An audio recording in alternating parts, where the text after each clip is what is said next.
2011 онд Сирь улсад иргэний дайн дэгдэж Башар Асадын дэглэм өөрийн ард түмний эсрэг зэвсэг хэрэгжснээр 21-р зууны хамгийн том хэмжээний дөрвөстийн хямрал ихэвсэн. Дайны хөлд үрэгдэж амьд үлдэхийн тулд гэр орноо орхин зугтсан 6 сая гаруй сирчүүд газрын дундад тэнгисийг гатваж Европын улс орнуудын хил рүү үе олноор нь цутгаж эхлэв. Яг энэ эгзэгтэй цаг үед буюу 2015 онд Германы канцлер асан Ангела Меркель бид үүнийг давж чадна хэмээх өөрийн түүхэн алдарт өгүүлбэрийн хэлж Европын холбооны бусад орнуудын эсэргүүцлийг сүрэн 1 сая орчим ойролт орондын дөрвөгчдийг Германы нутагт хүлээн авсан байдаг. Гэвч Ангела Меркелийн энэхүү хүмүүнлэгийн шинжтэй алхам нь Германы дотоод улс төр, дотоодын нийгэм эдийн засагт асар том хагарал, эсэргүүцлийн давалгааг үүсгэсэн бөгөөд өдгөө 10 гаруй жилийн турш исламын цагаачдын асуудал нь Герман төдийгүй Европ төвийн хамгийн том шүдний өвчин болон хувираад байна. Өнөөдөр Германы нийт хүн ам 84 орчим сая бөгөөд тэдгээрээс 5.6 сая орчмыг нь буюу нийт хүн амынх нь 6.7 орчим хувийг ислам шашинт иргэд эзлэх болов. Эдгээр ислам шашинт иргэдийн 2.5 сая орчим нь 1960-аас 1970-ад оны үед Германы эдийн засгийн сэргэлтийн үеэр гэрээт ажилчин хэлбэрээр ирээд тэндээ үе удмаараа суурьшсан турк гаралтай хүмүүс байдаг бол үлдсэн 3 сая орчим сүүлийн 10 жилийн дотор Сирь, Афганистан болон Ирак зэрэг улсуудаас дөрвөн орж ирсэн иргэд эзэлдэг бөгөөд эдгээрээс 900 орчим мянган дан ганц Сирь гаралтай цагаачд байдаг. Тэгвэл Сирь улсад өнөөдөр иргэний дайн дууссан. Ал-Шара төрний эрх мэдлийг гартаа атгаж Сирь харьцангуй нэгдсэн төв засагтай болж чадав. Иймээс Германы канцлер Фридрих Мерц одоо Сирьд аюулгүй болсон учраас Сирийн цагаачид гэрлүүгээ бусаж улсаа босгох хэрэгтэй хэмээх байр суурь илэрхийлж өглөв. Гэвч Сирийн ерөнхийлөгч Ал-Шара канцлер Мерцийн энэхүү саналыг нохой хутсан чинээ үл тоож Герман улсыг цаашлаад Европ төвийг бүхэлдэн зориудаар цагаачдаар дүүргэж устгах хорон санаатай байгаа юм биш үз хэмээх хардлага үүсгэхээс өөр аргагүй ноцтой үйл явдал саяхан болж өнгөрсөн юм а. За түүнчлэн та бүхэндээ одоо нэг мэдээлэл дуулгахад бол 1805 онд Чехийн алдарт Рашан сувиллын Карловы Вари хэмээх тосгонд энэ хотын эмзүүч Йозеф Витус Бехер гэдэг хүн Английн эрдэмтэн Кристиан Фробрик гэдэг хүнтэй хамтраад хүний ходоод гэдэсний үйл ажиллагааг дэмжиж эрүүлжүүлэх зорилготой, хоолны шингэцийг сайжруулах зорилготой эрүүл мэндийн зориулалтаар Бехеровка хэмээх фекёрыг бол анх гарган авсан байдаг. За хожим энэ фекёр нь бүгд наримдах Чех улсын үндэсний бахархал болж дэлхийд алдартай урамлын гаралтай фекёр болж чадсан түүхтэй. 310 жилийн турш Сирь улсыг хатуу гараар удирдах иргэний дайны хөлд улс орноо сүрүүлсэн дарангуйлагч Башар Асадын дэглэм 2024 оны 12 дугаар сард гинтийн байдлаар нуран онов. Хаят Тахрир Аш-Шам тэргүүтээ сөрөг хүчний зэвсэгт бүлэглэлүүд маш богино хугацаанд Алеппо болон Хама, Хомс зэрэг хотуудыг эзлэн авч улмаар нийслэл Дамаскус хот руу цөмрөн орсноор Асад Оросын холбооны улс руу зүхтэн дөрвсөн. Энэхүү дэглэмийн уналтанд Сирьд 13 жилийн турш үргэлжилсэн иргэний дайныг аль бие ёсоор эцэс болгож улс оронд шинэ ирээдүг эхлүүлэх боломжийг олгосон ч нөгөө талаас Европын орнуудад цагаачдын асуудлаа шийдэх маш том хүзэр болж хувирсан юм. Дайн дуусаж Асадын дарангуйлал үгүй болсон тул олон улсын эргэцэн үүднээс Сирийн иргэдийг дөрвөгч хэмээх үзэх ямар ч эргэцэн үндэсгүй болж эхлэв. Энэ ч утгаараа холбооны бүгд найрамдах Герман улсад улс төрийн шинэ дүр зураг бүрэлдэж консерватив үзэлтэй Фридрих Мерц канцлерийн суудалд сууснаар цагаачлалын болон дөрвөстийн бодлого урьд өмнө байгаагүйгээр халтуурч эхлэв.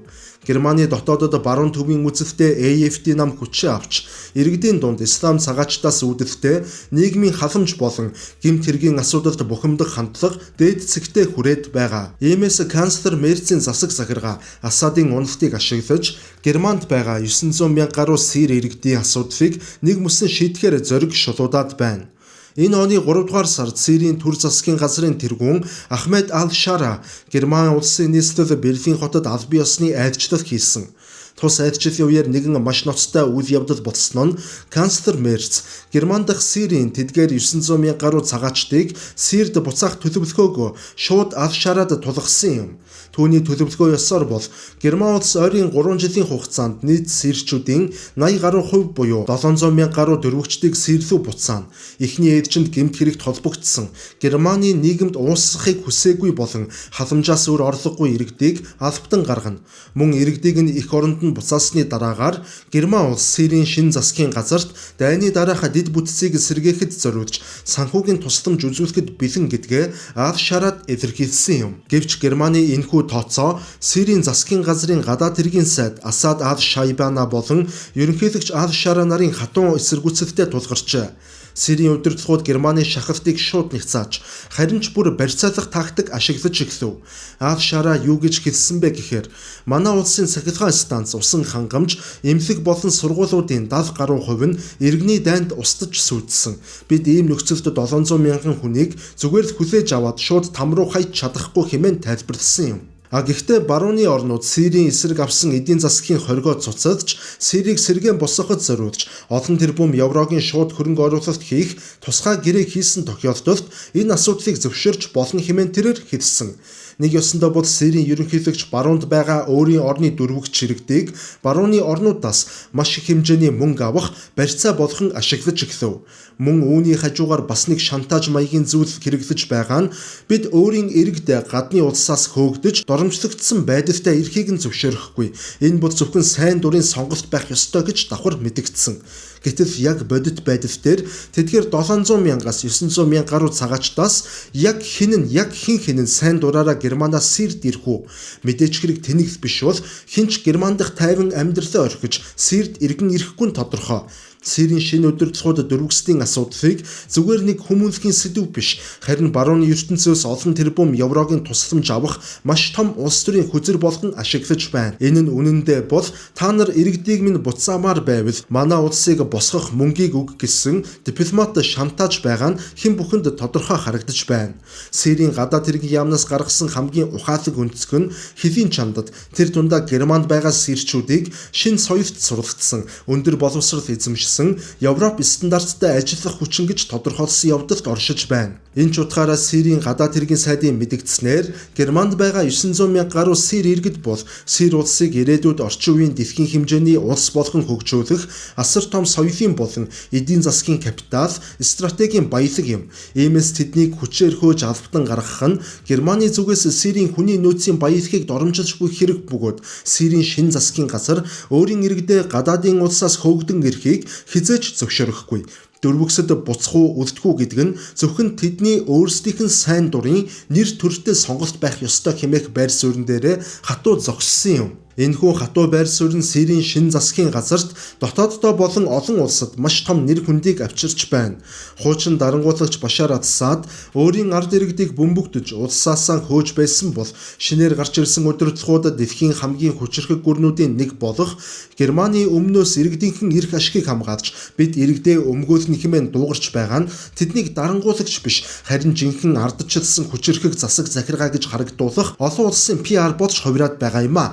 Яг бодит байдал дээр Ал-Шара жинхнээс ард иргэдээ хайрлаж тэднийг өмгөөлж тэднийг баялаг гэж үзэж байгаа юу гэдэг нь яг үнэндээ эргэлзээтэй. Энэ бол бодит байдал дээр маш ухаалаг дүр эсгсэн шантажны арга барил юм.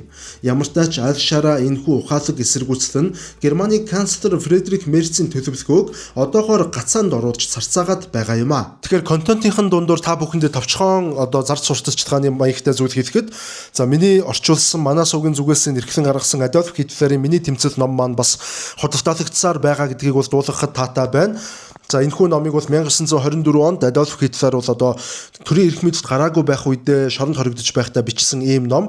Энэ номон дээр бол яагаад ерөнхийдөө Адольф Гитлер дэлхийн 2 дугаар дайныг хийх ёстой болсон, яагаад Оросуудыг, коммунистуудыг үзэн яддаг байсан, мөн яагаад еврейчүүдийг үзэн яддаг байсан гэх мэтээр маш олон мэдээллүүдийг та бүхэн авах боломжтой. Хэрвээ та улс төр сонирхдаг бол, түүх сонирхдаг бол, нийгмийн шинжлэх ухааныг сонирхдаг бол энэ ном бол зайлшгүй таны бас ширээн дээр байх ёстой ном юм шүү гэж ингэж хэлмээр байна. Тэгээд авахыг нь аваад хаях бол хэрэгтэй. Ингээд энэ ном маань бас гадуур худалдаалагдахгүй байгаа. Хэрвээ та авахыг хүсвэл одоо 60 мянган төгрөгөөр зарагдаж байгаа 9924 7042 гэдэг дугаараар бол одоо хургуулээд захиалаад авах боломжтой юм шүү. Тэгэхээр бас нэг зүйлийг одоо ойлгох хэрэгтэй. Яг бодит нөхцөл байдал гэвэл 10 гаруй жилийн өмнө амьд үлдэхийн тулд Германд орж ирж байсан Сирийн дөрвөгчдийн ихэнх нь өнөөдөр зүгээр нэг майханд амьдардаг дөрвөгчд байхаа хэдийнэ болсон.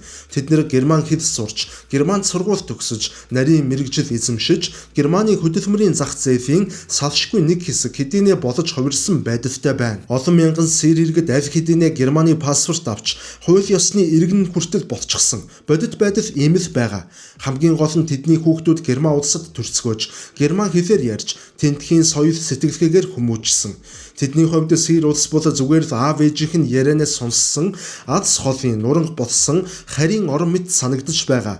Иймээс тэднийг буц гэх нь аль хэдийнэ нэгэнт өөрийн болгосон гэр орноос нь хөөж амьдралыг нь дахин тэгээс эхлүүлж буй хэрэг бөгөөд энэ нь цагаачдын дунд би яг хин юм бэ? Сир хүн үү эсвэл герман хүн үү хэмээх ижилслийн гүн хямралыг үүсгэж байна.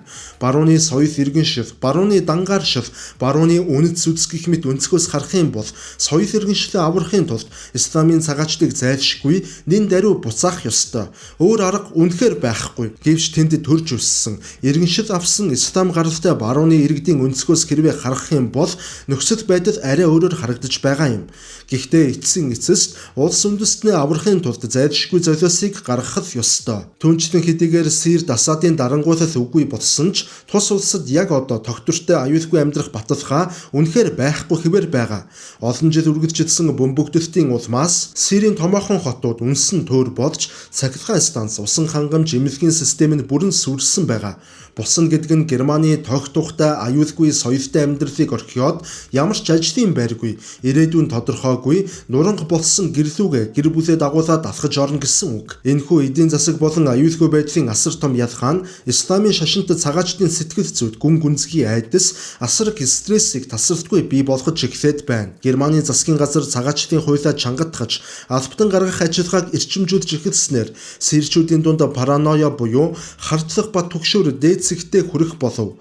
Гудамжинд цагдаа харах, цагаачлалын албанаас албан бичиг авах бүрт өнөөдөр намайг хөөх болов хэмээх байнгын айдас дунд амьдрах болов. Мөн зарим хэсэг нь Германдаа үлдэхийн тулд Германы иргэнтэй яарвчлан гэрлэх, эсвэл хууль бус замаар нуугдаж тэнд харлан үлдэх сонголтыг хийх болов.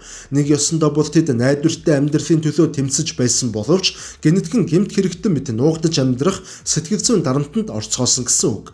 Гэхдээ эцсийн эцэст Европын улс төрчид исламын шашинт цагаачдыг бус өөрсдийнх нь ард түмэн, өөрсдийнх нь улсын орны онцлог, өөрсдийнх нь мөн чанарыг бодож түүнийг хайрлан хамгаалах нь хамгийн зөв. Европын консерватив улс төрчдийн гаргаж ирдэг гол айдас бол исламын шашинт сая цагаачид Европын олон зуун жилийн турш тэмцэн байж босгож тогтоосон либерал ардчилсан үнэт зүйлсийг дотроос нь нурааж байна хэмээх үзэл юм. Европын соёл иргэншил нь хүний эрх, үг хэлэх эрх чөлөө, шашин төрөөс тусгаар байх үзэл болон хүйсийн тэгш эрхтэр суурилдаг. Гэвч ойрох дорндоос орж ирсэн цагаачдын соёлд эмэгтэйчүүдийг доогуур үзэх, шашны хуулийг улсын хуулиас дээгүүр тавих гэх мэтээр Европын суурь үнэт зүйлстэй шууд мөргөлдөж байна. Исламын шашинт хүн ам үсгийн хэрээр тэд Европын соёлд уусах бус, харин Европ ТV-г зөрүүлээд өөрийн соёлд уусахыг зорж эхлээд байгаа нь хамгийн харамсалтай.